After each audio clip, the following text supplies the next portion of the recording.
Asian news Burkina Faso. Burkina ఫాసోలో ఒకవైపు Islamist extremist group, మరోవైపు గవర్నమెంట్ అఫిలియేటెడ్ ఫైటర్స్ మధ్య సీవియర్ ఇంటర్నల్ కాన్ఫ్లిక్ట్ తోటి హింసాత్మక సంఘటనలు రావడంతో 1 మిలియన్ పీపుల్ ఆ కంట్రీ నుంచి డిస్ప్లేస్ అవ్వాల్సి వచ్చింది.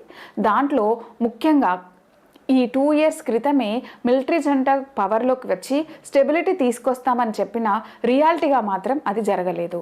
ఇంకా దాని క్యాపిటల్ అయినటువంటి వంగదూదులో అక్కడ అన్ని ప్లేసెస్తో పోల్చుకుంటే దాని ప్రొటెక్షన్ ఎక్కువ అయినప్పటికీ అక్కడ లోకల్ పీపుల్కి మాత్రం సేఫ్టీ లేదు.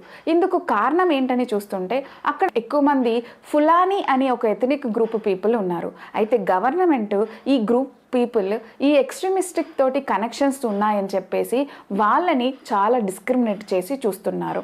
సో ఇది న్యూస్లో ఉంది కాబట్టి మనం మ్యాపింగ్ చేసుకోవాలి. అలాగే ఈ ఫులానీ ఎథనిక్ గ్రూప్ ఏ కంట్రీకి సంబంధించిందని కూడా అడగొచ్చు. కాబట్టి మీరు ఈ ఫులానీ ఎథనిక్ గ్రూప్ మనకి బర్కినా ఫాసో అని గుర్తుపెట్టుకోండి. 2 ఈ బర్కినా ఫాసో యొక్క మ్యాపింగ్ కూడా చేయాలి.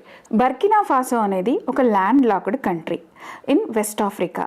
ఇది బార్డర్డ్ బై మాలి అనేది ఎక్కువ శాతం ఉంటుంది, అది నార్త్ వెస్ట్కి ఉంటుంది. నైజర్ అనేది నార్త్ ఈస్ట్కి ఉంటుంది.